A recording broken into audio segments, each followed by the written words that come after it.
I don't understand why Khamzat Chimaev has not fought again since he fought Kevin Holland. There's more to this story than we know. Justin Gaethje sangat meyakini jika dia mengalahkan Poirier dan sampai kepada melawan Islam Makhachev. Petarung 34 tahun itu yakin bisa mengatasi sang juara, karena menurutnya Islam bukanlah Khabib. Kemudian kembali tentang Khamzat Chimaev yang semestinya dipastikan, jika dari kemenangannya melawan Paulo Costa maka wajib hukumnya memberikan petarung kelahiran Chechnya itu tembakan gelar. Dan satu lagi, jika UFC ternyata baru-baru ini pernah kembali menegosiasikan kepada Zabit untuk kembali ke promosi dengan hadiah langsung kepada tembakan gelar. Namun Zabit menolaknya. Kenapa? Langsung saja kita kepada inti pembahasan hari ini.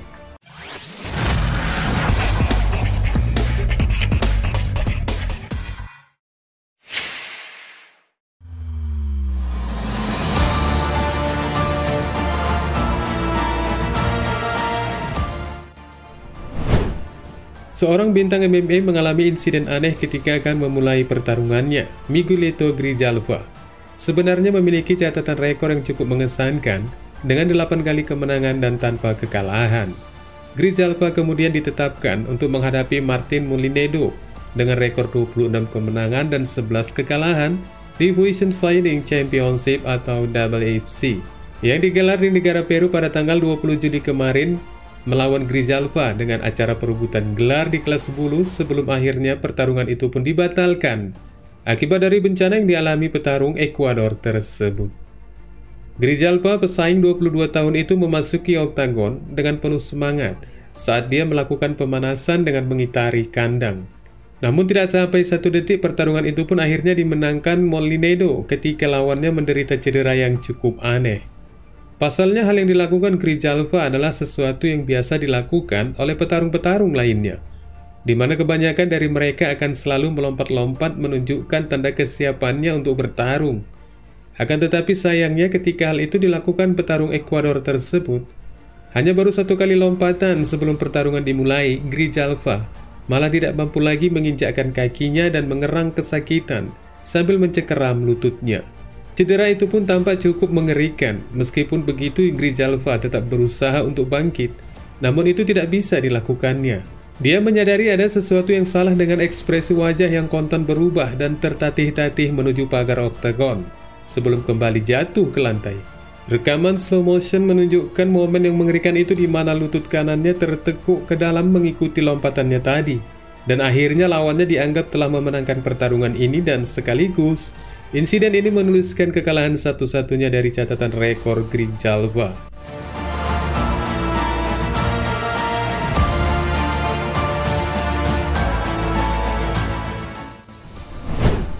Gelar sementara jatuh ke tangan pria yang dikenal dengan nama The Highlight setelah mengalahkan sang lawan Tony Ferguson dengan TKO pukulan di ronde kelima di UFC 249 pada bulan Mei 2020. Namun dari kemenangannya ini menyebabkan The Highlight memiliki bentrokan dengan Khabib Nurmagomedov untuk mempertahankan gelar sementaranya. Namun sayang, status sebagai pemegang gelar hanya masa 1 putaran bisa dinikmatinya. Dan 2 tahun kemudian Gaethje kembali dalam perebutan gelar, dan sekali lagi untuk penobatan gelar yang kosong akibat Charles Oliveira yang kehilangan berat badan idealnya. Namun The Highlight kembali gagal memanfaatkan peluangnya. Dan di saat usianya telah beranjak 34 tahun, dia kembali lagi dalam perebutan gelar, namun dengan jenis yang berbeda di UFC 291 yang akan berlangsung pada hari Minggu depan. Dan kali ini dia berhadapan dengan sesama mantan penantang gelar Dustin Poirier untuk perebutan gelar BMF yang kembali diperebutkan setelah Jorge Masvidal menyerahkan sabuk itu kepada empunya Dana White. Meski demikian, pemenang dari pertarungan mereka ini akan mendapat kesempatan untuk melawan pemenang antara Islam versus Oliveira di UFC 294 Abu Dhabi.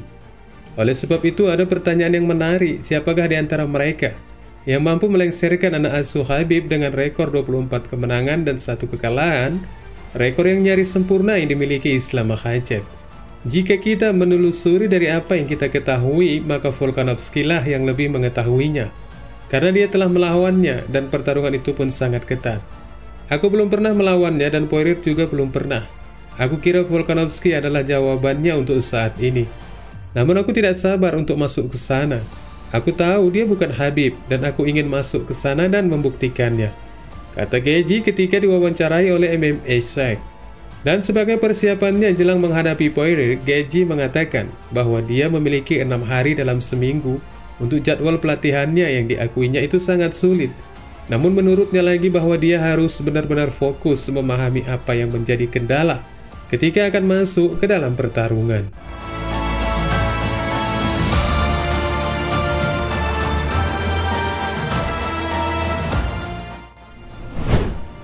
Meski akan berlangsung sekitar 3 bulan lagi, namun pertarungan antara Khamzat Chimaev dan Paulo Costa tampaknya semakin enak untuk dibicarakan.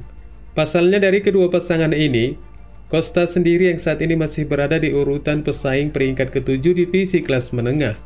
Jikapun mampu memenangkan pertarungannya dengan Khamzat Chimaev, kemungkinan besar bukan untuk menjadi lawan untuk tembakan gelar di divisi kelas menengah yang selanjutnya.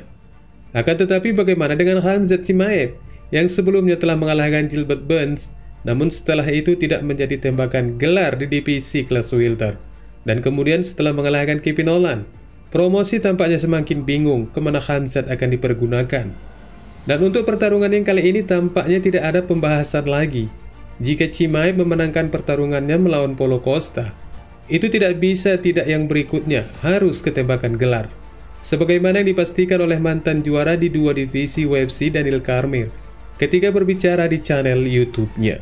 I don't understand why Khamzat Chimaev has not fought again since he fought Kevin Holland. There's more to this story than we know. Maybe I'll do some digging to try to uncover it. But he's fighting against Paulo Costa. Guys, if he beats Paulo Costa, Khamzat Chimaev will have earned himself a title fight at 185 pounds. Now, I don't think anyone can disagree with that.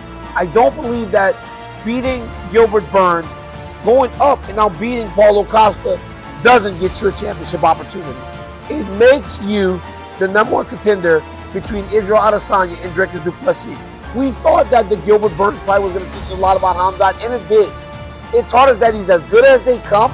It also taught us that regardless of the level of competition, this young man is going to compete the same way. And he did. He won a very competitive fight against Gilbert Burns. But Gilbert Burns' willingness to stand in the fire and fight him is what made it a more competitive fight. Now he's got a bigger guy in Paulo Costa who's willing to do the same thing.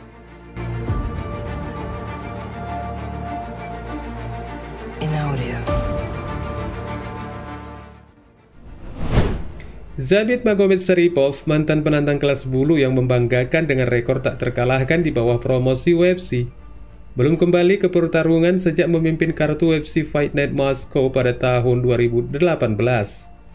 Dan setelah memiliki peningkatan dengan rekor MMA 18 kemenangan dan hanya sekali kekalahan, sebagai petarung profesional selama slot acara utama untuk 3 ronde, Zabit mendapatkan kemenangan mutlak dengan suara bulat atas Kelvin Kattar, yang sekaligus sebagai kemenangan yang ke-6 secara beruntun di UFC. Namun pada bulan Juni tahun lalu, Zabit telah memberitahukan UFC tentang niatnya yang akan segera pensiun dari pertarungan demi mengalihkan perhatiannya kepada urusan kesehatan masyarakat. Meski demikian, dalam wawancaranya baru-baru ini, Zabit Magomedsharipov muncul di acara podcast URF Media. Di sana petarung Dagestan ini menceritakan bagaimana upaya promosi yang ternyata pernah membujuknya untuk kembali ke oktagon dan ditawari langsung dengan pertarungan perebutan gelar divisi kelas bulu. Dan ini tampaknya sebagai upaya promosi untuk kembali mempermanis hubungan mereka, di mana sebelumnya Zabit yang dulunya pernah meminta pertarungan gelar, namun UFC sama sekali tidak mengajukannya.